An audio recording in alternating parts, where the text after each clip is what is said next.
에스겔 선지자는 남유다가 바벨론의 그 느부갓네살 왕에 의해서 멸망당하는 그 전후에 활동한 선지자입니다. 그러니까 국가적으로는 아주 이렇게 그 풍전등화와 같은 그런 시대에 일한 선지자이지요. 에스겔서는 24장까지는 이스라엘에 대한 책망이 있는데 24장을 이스라엘에 대해서 이야기를 하셨으니까 하나님의 마음이 어디에 있는가 하는 건 자명한 일이고, 얼마나 또한 자기 자녀에 대해서 혹독하게 하셨는가 하는 것도 우리가 알 수 있습니다. 오늘 본문인 25장부터는 바로 이스라엘 그 옆에 있던 동네들 7 나라들의 그 이방 민족들에 대한 하나님의 심판을 선언하는데, 이 이방을 심판한다 하는 것은 무엇과 또 연결이 되는 거겠습니까? 바로 앞에서 이스라엘에 대해서 심판하신다고 하셨던 그 이스라엘에 다시 회복이 있을 것을 나타내는 그런 내용이 되기도 합니다. 또한 하나님께서는 이방 민족들의 죄에 대해서도 묵과하지 않는다는 것을 보여주고 계시고, 또한 하나님의 관심이 이스라엘에게만 국한되는 게 아니다. 이방 민족에 대해서도 나는 관심이 있다 하는 것을 보여주신다고도 할 수 있지요. 그래서 참 하나님의 마음을 읽을 수 있는 그러한 내용으로 우리가 받아들일 때 은혜가 있을 줄 압니다. 자, 그렇지만 하나님의 주된 관심은 어디에 있는 것이겠습니까?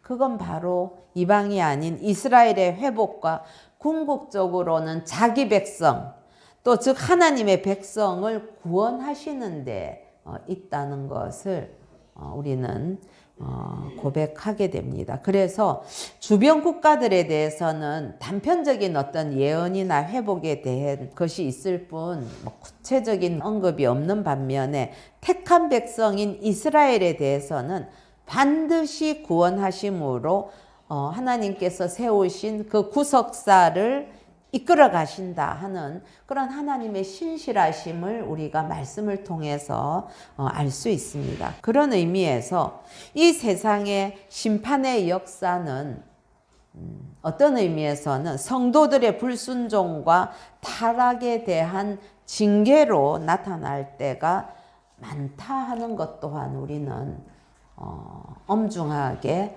받아들여야만 할 것입니다. 오늘 읽은 25장부터 32장까지 보면 이방 민족에 대한 그 심판이 쭉 나오는데 7 나라, 암몬, 모압, 에돔, 블레셋, 두로와 시돈부터 애굽에 이르기까지 여러 나라들을 대상으로 하고 있는데, 그게 어떤 식으로 선포가 되느냐 하면 처음에는 심판 대상의 지명을 말씀하시고, 그 다음에 각 나라들이 범한 죄를 다 열거하시고, 그러므로 이렇게 또 심판을 선언하시는 그런 내용이 나옵니다. 그리고 이 심판을 선언하는 결론은 바로 오늘 제목인 내가 여호와인 줄 너희는 알리라. 내가 참된 신이다 하는 것을 선포하는 것으로 이어집니다. 우리 인간들에게는 타락 이후에 우리 안에 그러한 죄성이 있지요. 이웃이 잘못될 때에 은근히 얼굴 표정을 관리하면서 좋아하는 그런 나쁜 마음들이 있습니다.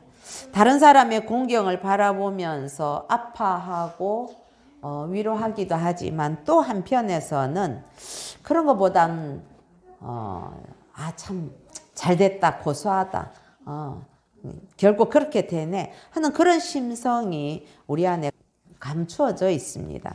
자신에게 특별한 이익이 없어도 타인이 잘못되고 실패하는 것만으로도 즐거워할 경우에는 특별히 나랑 좀 더 적대적인 관계일 때는 더더욱 그런 마음이 강하게 발동을 합니다.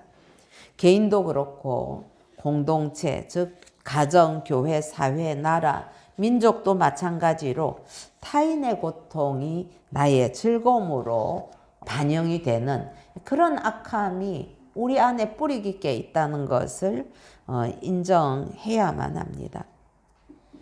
오늘 우리 본문 중에 나타난 암몬의 예를 한번 살펴보려고 하는데, 이 암몬의 예를 통해서 우리가 하나님께 깊이 교훈받는 것, 첫 번째로는 이웃의 존경을 기뻐하지 말아야 된다는 것입니다. 우리 1절부터 7절까지의 말씀을 우리가 쭉 읽었습니다. 그랬는데 이 심판의 대상인 암몬 족속, 이 암몬은 창세기 19장에서 소돔과 고모라가 멸망한 후에 롯이 작은 딸과 동침해서 낳은 벤암미의 후손이 암몬 자손입니다. 지리적으로는 유다의 동편에 세 나라가 있지요. 근데 그 세 나라가 암몬, 모압, 그리고 그 밑에가 에돔, 이렇게 이제 자리를 차지하고 있습니다. 요즘 우리가 이스라엘의 그 전쟁 때문에 그쪽 지도를 볼 기회들이 많이 있지요. 그렇게 이스라엘 동편에 위치한 족속입니다. 그런데 이 암몬이 범한 죄는 어떤 죄인가 한번 돌아보십시다. 이 암몬이 범한 죄는 바벨론이 20년에 걸쳐서 예루살렘을 3차례나 침공을 단행을 해서 바벨론이 아주 그냥 이스라엘의 그 예루살렘 성전을 파괴하고 그 땅들을 다 황폐하게 만들고 유다 족속들 다 잡아가고 그렇게 할 때에 그 남유다가 완전히 그렇게 패망을 당하고 있을 때에 그걸 옆에서 보면서 기뻐하고 즐거워했다는 것입니다. 그 태도를 3절에서 우리 한번 볼까요? 3절에 보면 내 성소가 더럽힘을 받을 때에 내가 그것에 관하여 이스라엘 땅이 황폐할 때에 내가 그것에 관하여 유다 족속이 사로잡힐 때에 내가 그들에 대하여 이르기를 아하 좋다 라고 했다고 그렇게 고발하고 있습니다.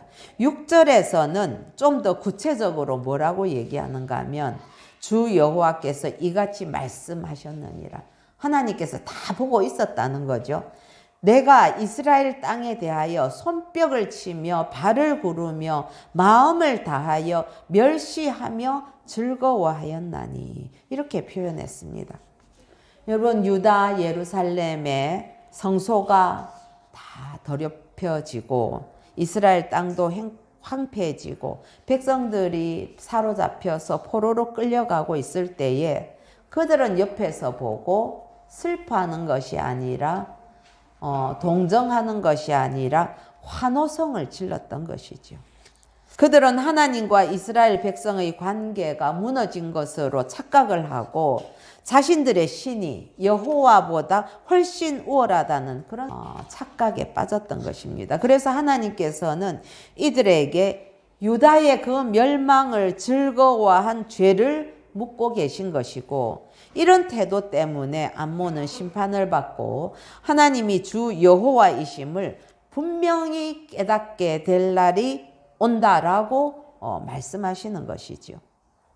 여러분, 앞에 24장까지 에스겔에서 쭉 읽어보시면 알지만은 자기 백성이신 그 유다에 대해서 가혹한 심판을 선언을 하십니다. 그 하나님께서 이제는 자기 백성인 유다가 그렇게 가혹하게 징벌받는 것을 즐겁게 구경하면서 손가락질하던 이방 민족들에게 심판을 역으로 선언을 하신 것입니다. 이것은 여러분, 적이나 경쟁자의 불행을 기뻐하는 사람들에게도 하나님께서 똑같은 그런 하나님의 심판이 임할 거라는 경고의 메시지입니다. 여러분, 참 두렵지 않습니까? 우리 사실 개인에 대해서 이런 마음을 갖는 것, 이런 거는 어떤 때는 자기를 좀 포장을 하기도 합니다. 그런데 여러분, 뭐 민족과 민족이라든지 뭐 나라라든지 뭐 아니면은 뭐 서로 뭐 타 종교라든지 뭐 우리가 그럴 경우에 우리가 얼마나 긍휼한 마음을 다 내던지고 그렇게 즐거워하는 마음으로 남의 고통에 대해서 평가하는지 우리 자신을 돌아봐야 되겠지요. 우리는 많은 경우에 착각을 합니다. 왜냐하면 상대를 비난할 때는 나는 무척이나 의롭다고 생각을 하거든요. 예, 남을 비난할 때 나는 난 잘못한 게 없어. 나는 내 비난을 받는 너보다는 나는 훨씬 더 의롭다는 그런 착각에 빠지게 됩니다. 내가 도덕적으로든 영적으로든 더 높은 곳에 서서 그래서 우월감을 갖고 남들이 그 심판받는 거에 대해서 내가 그리고 심판을 그렇게 선포하는 것처럼 그렇게 하나님이라도 된 것처럼 비난할 때가 얼마나 많습니까? 그러나 여러분, 심판받는 사람들을 비판한다고 해서 결코 비판하는 그 사람이 심판받는 사람들보다 더 의로워지는 것은 아니라는 이 명백한 사실을 우리는 겸손히 기억해야만 할 것입니다. 그래서 사도 바울은 로마서 2장 1절에서 3절까지 이렇게 말씀합니다. 제가 한번 읽어보겠습니다.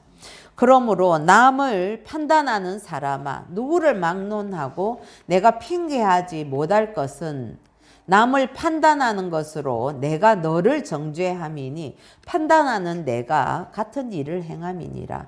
이런 일을 행하는 자에게 하나님의 심판이 진리대로 되는 줄 우리가 아노라.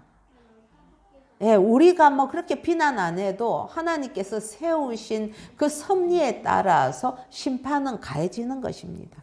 이런 일을 행하는 자를 판단하고도 같은 일을 행하는 사람아, 남을 비난하고도 지도 똑같은 일을 행한다면 그러면 내가 하나님의 심판을 피할 줄로 생각하느냐라고 이야기하고 있습니다.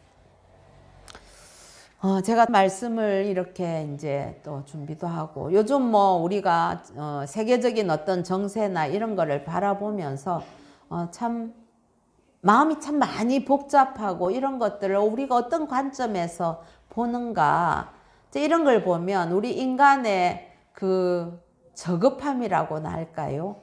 아니면 그 추함이나 악함이라고 할까요? 이런 것들이 뭐 여과 없이 막 다 드러나는 거를 보게 됩니다. 그러면서 저도 마찬가지로 남을 막 비판하는 입장에 설 때에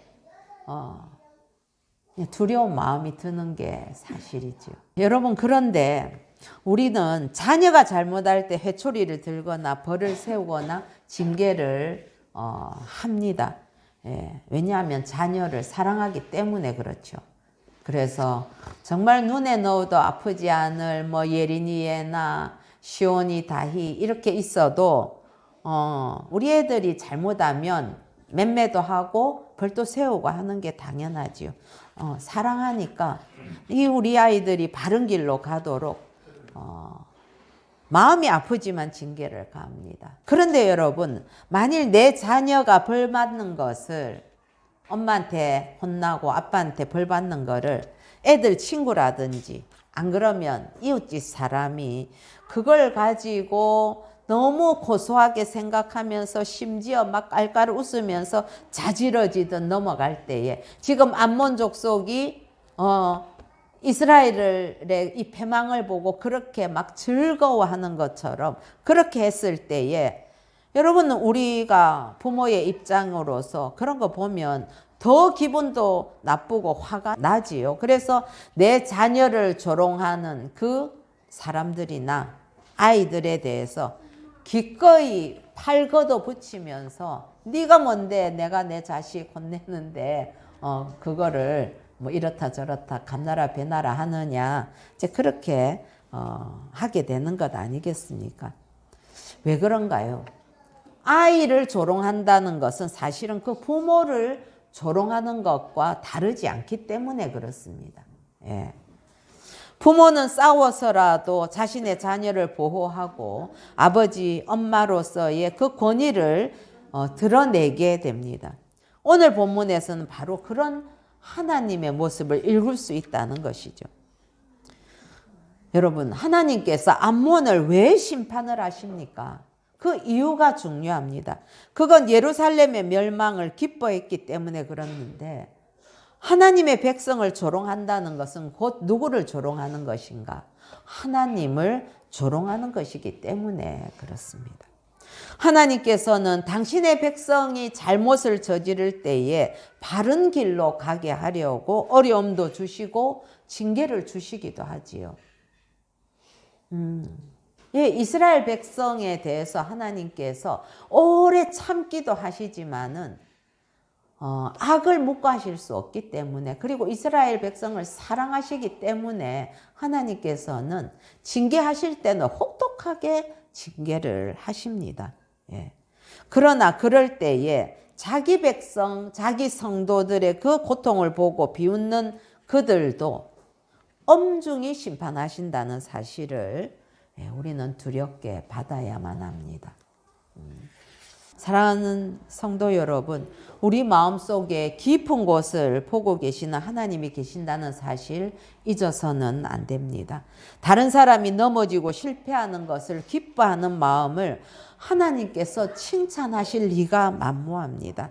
더구나 다른 성도들이 어려움을 겪는 것을 보고 행여라도 박수를 친다면 혹독한 대가를 치러야 될지도 모릅니다.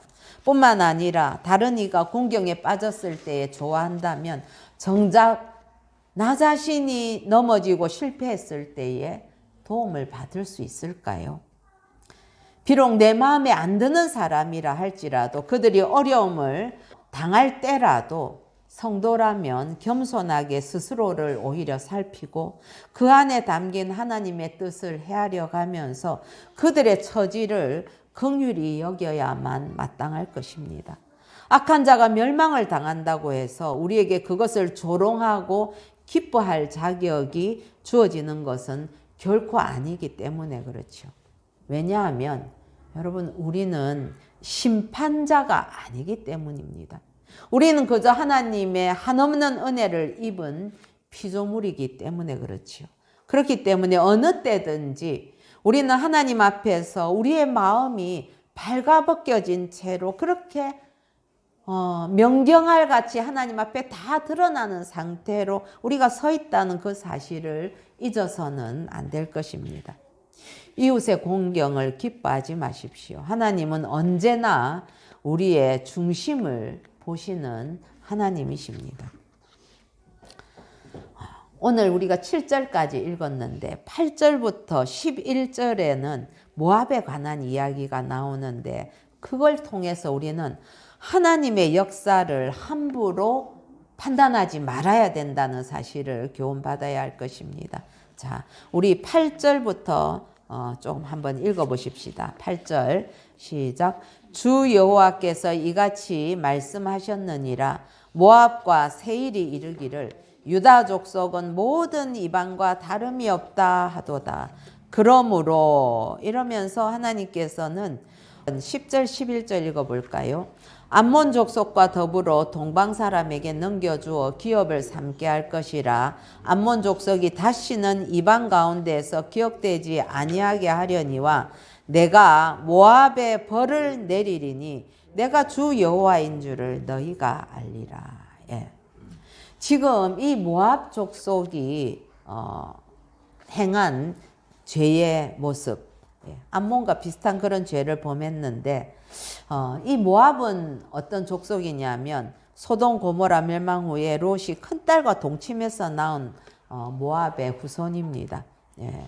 모압에 대한 심판의 이유는 그런 거죠. 유다 민족이 여호와께 특별하게 선택을 받았다는 그 사실을 인정하지 않았다는 겁니다. 그러니까 지금도 여러분 이 유대인들의 그 시오니즘, 이스라엘의 시오니즘에 대해서 얼마나 온 세계가 공격하는지 모릅니다. 그거는 너희들만 특별한 게 아니다라는 그 얘기거든요. 예. 즉 하나님의 백성인 유다 족속이 다른 모든 이방들과 결코 다를 바 없다고 비웃었던 것이지요. 이건 하나님을 모독하는 말이었습니다. 하나님께서 하나님 뜻대로 그 이스라엘을 자기 백성으로 삼았는데 야 너희들이 뭐 하나님의 뭐 선민이라며 그랬는데도 너희들 지금 망해가는 꼴 보니까 뭐 우리랑 뭐 다를 거 뭐 있냐. 지금 그렇게 그들의 선택된 백성이라는 사실을 인정하지 않는 거죠. 하나님이 선택했다는데 그럼 너희는 왜 멸망하냐? 너희 하나님 죽었냐? 지금 그 말과 같은 거거든요. 이 유다의 멸망을 막지 못하는 너희들의 하나님 여호와, 그 신은 별 능력도 없고 아무 소용없는 분 아니냐, 그렇게 얘기하는 거죠. 그렇지만 여러분, 유다의 이 멸망을 그들이 보고 하나님을 비웃었지만 버림받고 실패한 민족은 유다가 아니었습니다. 도리어 암몬과 모압은 이방 군대의 침략을 받아서 철저하게 파괴될 것이었고, 모압과 그들의 우상은 역사 속에서 사라져서 잊혀져 갈 것이기 때문에 그렇습니다. 그래서 지금 역사를 보더라도 하나님께서 말씀하신 이것이 다 지금 뭐 모압이란 나라가 있습니까? 암몬이란 나라가 있습니까? 없잖아요. 그러나 이스라엘은 지금도 살아 있습니다.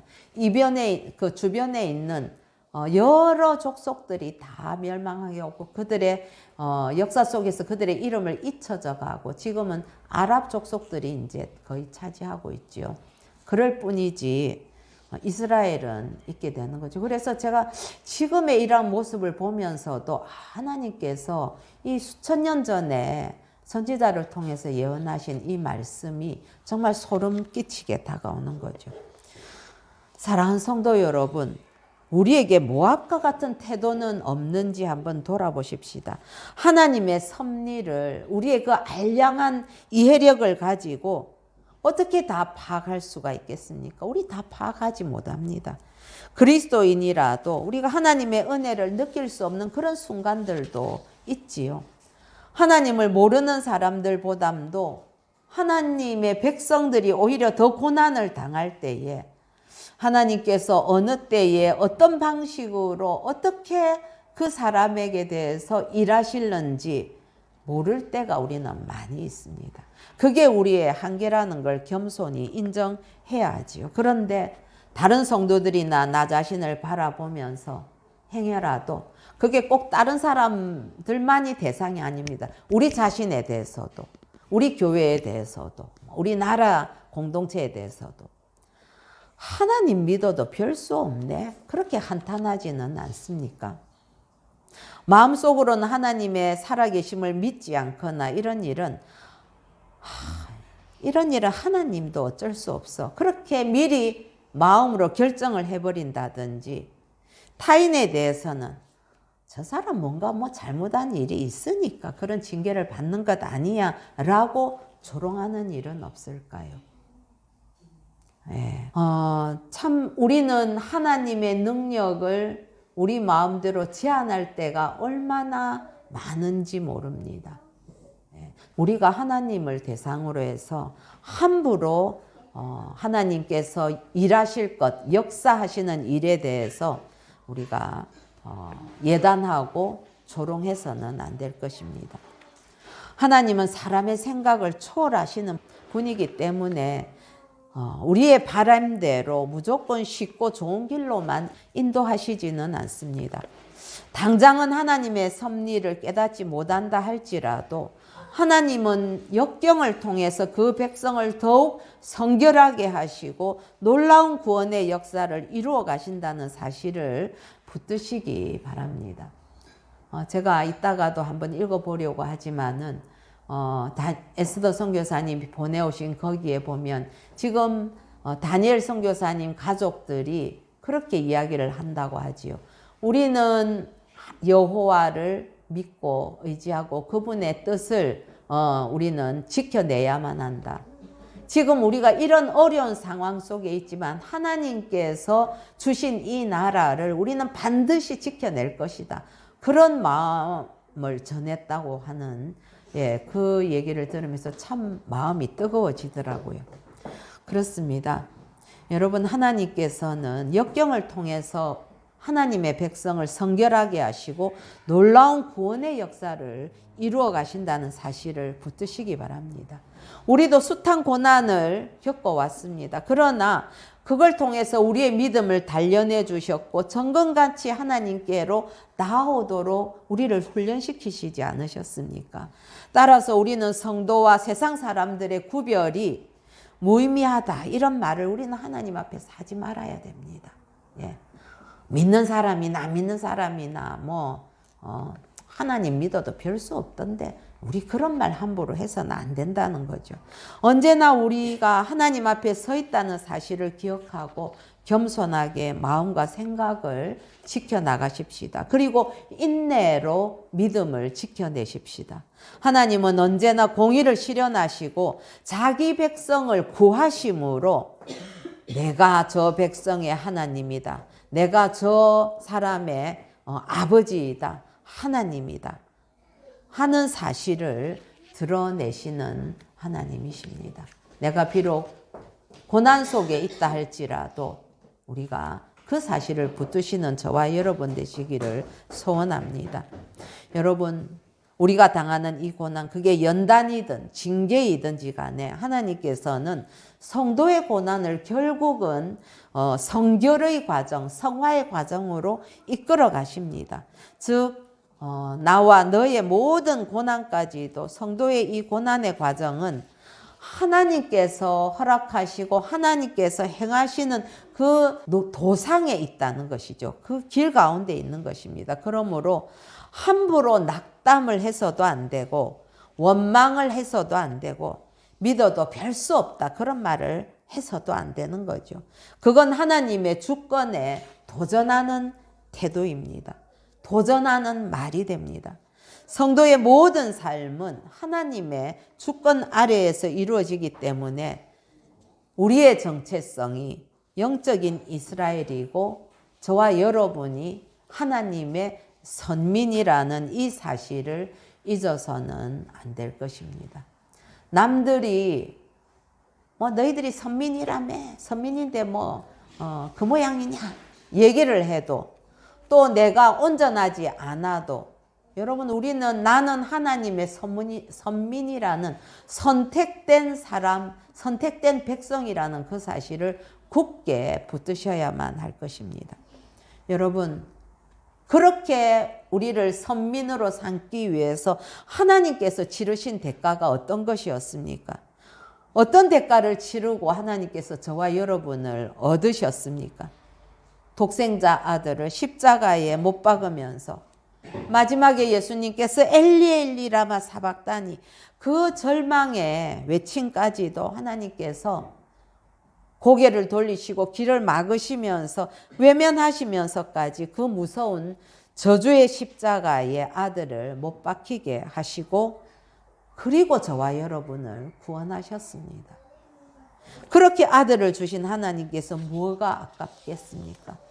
지금 좀 고통스럽고 안 풀리고 내 뜻대로 안 된다고 해서 예수 믿어도 별 수 없다, 이런 이야기를 한다면 그것은 역으로 보면 예수를 구주로 믿지 않는다는 증거가 될 수밖에 없지요. 그러므로 우리는 하나님의 역사하심을 함부로 판단하지 말아야 할 것입니다.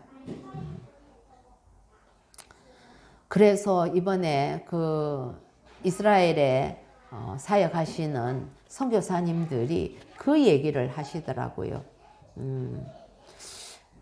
지금은 제가 말씀드린 것처럼 이스라엘도 지금 많은 문제들을 가지고 있었습니다. 나라가 양분될 지경이고 사람들이 동성애에 많이 노출되어 있고 그렇게 무신론자도 많아지고 그러나 지금 일어난 이 하마스의 공격이나 테러 이런 거에 대해서 이스라엘이 죄를 지어서 하나님이 그들을 통해서 심판하는 거다. 그런 이야기는 하지 말아야 됩니다. 그런 생각은 하지 말아야 됩니다. 그렇게 간절하게 하더라고요. 우리는 하나님의 뜻을 우리가 다 알 수 없습니다. 비록 이스라엘에게 그러한 부분이 있고 하나님께서 어떤 의도를 가지고 했는지 모르지만 그러나 지금은 인질로 잡힌 고난받는 자들이 있고 수많은 사람들이 테러로 죽었고 그리고 또한 팔레스타인에 있는 그 수많은 사람들도 오히려 그 하마스들이 그 인질로 그렇게 이용하는 것 때문에 여러분들 뉴스 들으셨겠지만 하마스는 지금 모든 지휘소들을 어디에다가 두고 있는가 하면 UN 사무소 옆에 아니면 병원들 안에 사무실 병원들 안에 한 자리 다 해서 그들이 그걸 자신들의 지휘 통제 사무실 내지는 지휘소를 쓰고 있다고 하더라고요. 그리고 병원에다가 다 지하를 연결해 가지고 자신들의 그러한 지휘소로 가게끔 다 해놨다고 하거든요. 얼마나 악한 겁니까? 예, 이게는 국제법에서도 명백히 위반되는 행위거든요. 그런 걸 보면서 우리가 하나님께서 하시는 일에 대해서 우리는 겸손히 그 뜻을 물을 뿐이지 함부로 심판해서는 안 된다는 것이죠. 세 번째로 심판하는 것은 하나님께 그래서 맡겨야 됩니다. 우리 12절부터 17절에 보면 내용은 에돔에 대한 이야기 그리고 블레셋에 대한 심판을 말씀을 하고 계십니다. 그런데 그들이 유다 족속을 쳐서 원수를 갚았다고 합니다. 에돔 족속이나 뭐 아니면 블레셋도 마찬가지죠. 많이 괴롭혔었죠. 그렇지만은 옛날부터 미워해서 멸시하는 마음으로 원수를 갚아서 이스라엘 백성들을 진멸하려고 했지만 그러나 하나님께서는 16절에 보면 내가 블레셋 사람 위에 손을 펴서 그렛 사람을 끊으며 해변에 남은 자를 진멸하되 분노의 책별로 내 원수를 그들에게 크게 갚으리라. 하나님께서 원수를 갚으신다면 남아날 자 누가 있겠습니까? 내가 그들에게 원수를 갚은 즉 내가 여호와인 줄을 그들이 알리라. 그렇게 말씀하십니다. 오랫동안 틈만 나면 이스라엘을 괴롭혔던 에돔과 블레셋 그들은 하나님의 심판을 역사 속에서 받았죠. 에돔은 어떤 족속이냐면 세일로도 불리는데 이게 털이 많다는 의미입니다. 즉 이 에돔 족속은 여러분 이삭의 큰아들인 에서의 후손이지요. 그러니까 이 에돔 족속과 유다 민족은 조상이 같은 형제 족속이었습니다. 예. 그럼에도 불구하고 에돔은 자신들의 위치를 잊고 과거의 그 갈등에 사로잡혀서 자신의 그 에서와 또 야곱의 그러한 갈등 이런 거에 사로잡혀서 아주 가혹한 복수를 시행했습니다. 그들의 복수는 형제 사이에 언약을 깨는 악한 행위였죠. 또 예루살렘이 멸망당하는 순간에는 이 에돔 족속이 형제의 의리를 다 어기고 오히려 복수의 기회로 삼았습니다. 그들은 바벨론 침공으로 예루살렘이 공격을 당할 때에 옆에서 같이 동조해서 거들었습니다. 뿐만 아니라 예루살렘을 빠져나와서 도망치는 그 유다 민족들을 붙잡아서 바벨론 군대들에게 넘기기까지 했다고 합니다. 그러나 하나님께서는 직접 유다를 쳐서 원수를 갚으려고 했던 이 에돔에게 이스라엘을 도구로 해서 원수를 갚게 되리라고 예언을 오늘 하셨거든요. 말씀 속에서. 그런데 이 말씀대로 어떻게 이루어졌는가? 후대 마카비 시대에 이스라엘에게 에돔은 점령을 당했습니다. 이제 바벨론에서 돌아와서 주님 오시기 그 전에 마카비 시대가 있었는데 그때에 하스몬 왕조의 힐카누스는 강제로 할례를 시행을 해서 유대 민족에게 병합을 시켜버렸습니다. 이 에돔 족속을. 예. 그래서 헤롯 대왕 같은 사람들이 바로 이런 그 유대 민족에게 병합이 되어버린 그런 그 에돔 족속의 후예가 됐었죠. 또한 유다의 서편 지중해 연안의 이 블레셋도 오랫동안 원수를 갚으려고 했기 때문에 오히려 하나님으로부터 심판이 선언되었습니다. 여러분, 우리도 살다 보면 서운하게 하는 사람, 반대하는 사람 만날 수 있습니다. 그러나 하나님의 백성이라면 원수 갚는 것은 하나님께 있다는 사실을 잊지 말아야 할 것입니다. 그래서 억울한 일을 당했어도 그냥 꿀꺽 참고 하나님께 그 일을 넘겨드리고 내가 나서서 스스로 원수를 갚으려는 그 태도는 버려야 마땅합니다. 왜냐하면 우리는 실수도 하고 판단도 정확하지 않기 때문에 그렇지요. 그렇지만 여호와 하나님께서는 모든 걸 지켜보시고 정확하게 판단하시고 하나님 하시는 일에는 실수가 없지 않습니까? 그리고 하나님은 정확히 판단해서 정확히 시행하시나 우리는 원수 갚을 자격도 능력도 없을 뿐입니다. 오히려 우리가 분을 품고 직접 원수를 갚으려다 보면 죄를 짓게 되고 그래서 하나님께 징계를 받게 될 뿐이지요. 저는 그래서 그런 생각을 해봅니다. 우리 민족이 참 숱한 고난을 침략은 당했지만 우리가 막 먼저 다른 어떤 족속들을 이렇게 많이 괴롭히거나 이렇게 하지 않았는데 그거 참 그래도 하나님 앞에서 참 헤아릴 만한 일이었겠다 이런 생각을 하죠. 그래서 하나님의 백성은 자기 마음에 안 드는 사람이라 할지라도 아니 원수라 할지라도 공경에 처한 것을 보았다면 하나님의 사랑으로 도우려고 해야 되지요. 그게 바로 하나님의 공의를 이루는 것입니다. 또한 공의의 하나님께서 그렇게 행동하는 우리를 보시고 반드시 선악간에 판단하시고 보응해 주실 것입니다.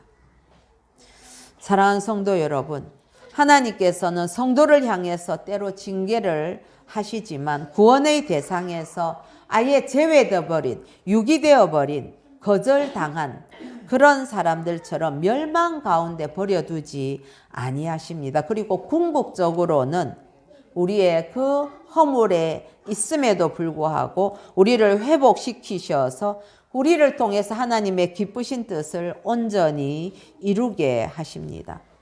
그래서 우리는 과연 하나님의 자녀 된 자가 내가 맞나 아닌가, 내가 영적으로 이방인에 속하나 이런 것들을 우리 자신을 깊이 성찰을 해보아야 하지요. 행여라도 우리가 영적으로 이방인 자리에 있다면 하나님께서 이끌어 가시는 이 구속의 역사에서 우리가 도태될 수밖에 없다는 이 사실을 깨닫고 우리는 하나님을 향해서 돌아서야 되지요.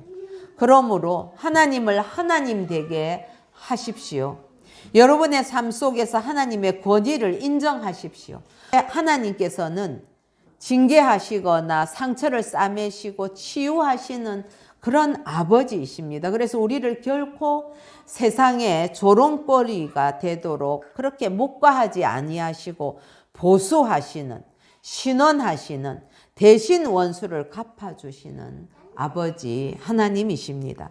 내가 고난 중에 있다 해도 그건 결코 부끄러운 일이 아닙니다. 이것은 거룩한 백성으로 나아가는 과정일 뿐입니다. 성화의 과정, 성결의 그 과정이기 때문에 우리에게 주어진 징계와 고난까지도 결국은 그래서 다 감사한 것입니다. 사랑하는 성도 여러분, 우리 마음대로 옳고 그름을 판단하는 것은 죄이지요.